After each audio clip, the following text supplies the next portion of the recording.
Joining me right now is Arizona Congresswoman and member of the Energy and Commerce Committee, Select Subcommittee on the Coronavirus Pandemic. Debbie Lesko is here. Congresswoman, it's good to see you. Thanks very much. We talk all the time about this soft approach on China. All of these provocations are met with nothing from this administration. Of course, yesterday we did see the arrest of two people who started and operate this police station in New York City. But that's pretty much the extent of it. Why? Well, I don't know why. I mean, hopefully we'll find out someday, maybe because Biden has ties to China somehow, with Hunter Biden making money from China. But, you know, this is a real problem because you had the former Director of National Intelligence testify in front of our committee on COVID that he believes that all the evidence shows that it was a lab leak that caused COVID-19. Over 1 million Americans died. We had millions more that were sick.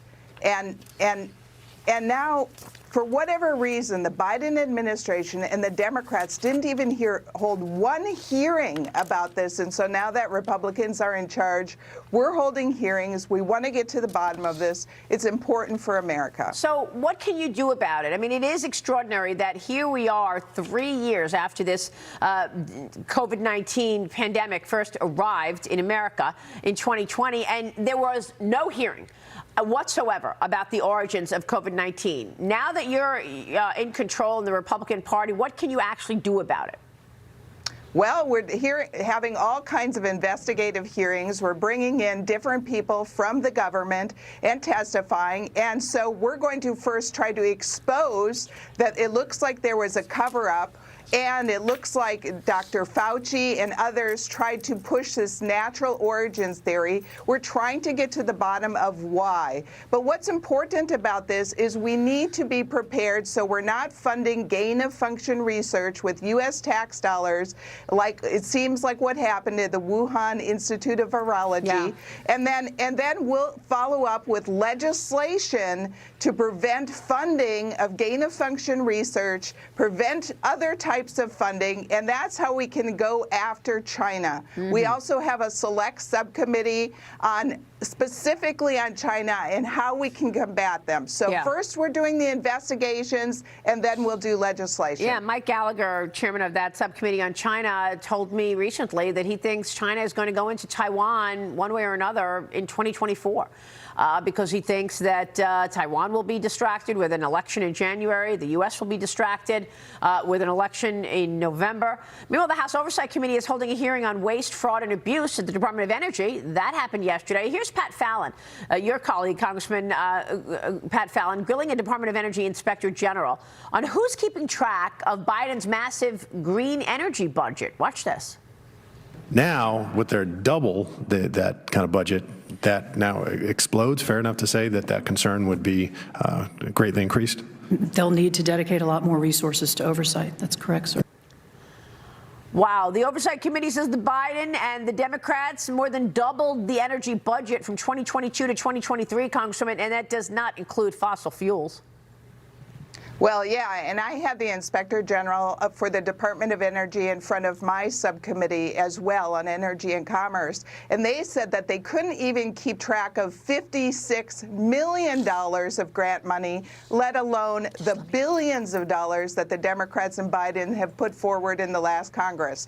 And so that is really open to lots of waste and fraud of U.S. taxpayer dollars, and why we should keep giving more and more and more money when we're not even keeping track of how the money is spent. They're just handing out money without doing the required reports and audits that they're supposed to now. Well, you're supposed to use the appropriations process. I'm with Lee Zeldin today. Lee, is that realistic that they could have 12 appropriations bills and rescind or hold back money for some of these agencies?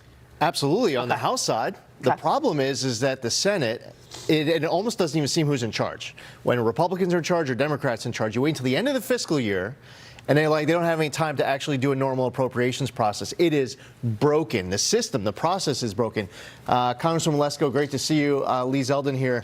When you have a Department of Energy that is wasting tax dollars. Clearly, they have more money than they need. It's the allocation of resources. You, as a congresswoman, what do you say to your constituents?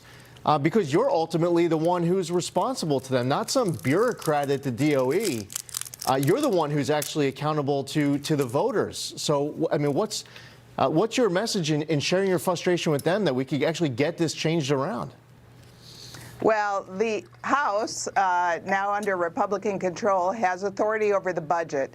So as was said, we need to rein in this government spending, and that's what we plan to do. In fact, that's some of our asks in order to increase the debt ceiling or extend the debt ceiling, is we want to decrease the amount of outrageous government spending growth, because right now it's not even being monitored, and so much money is being wasted, so much money is unaccounted for. We cannot continue to do this because, as you know, our interest payment on our national debt is going to exceed our entire budget of the Department of Defense soon. Well, you need a willing partner in the White House, Congresswoman. He's not going along with that idea. Well, we got to keep fighting, though. I mean, we have one chamber of Congress, and we keep pushing. Okay. And some of the bills that Biden has said he is going to veto, he's signed. Okay. So we're going to keep pushing for the American people. Congresswoman, thank you. We'll be watching. Debbie Lesko joining us this morning.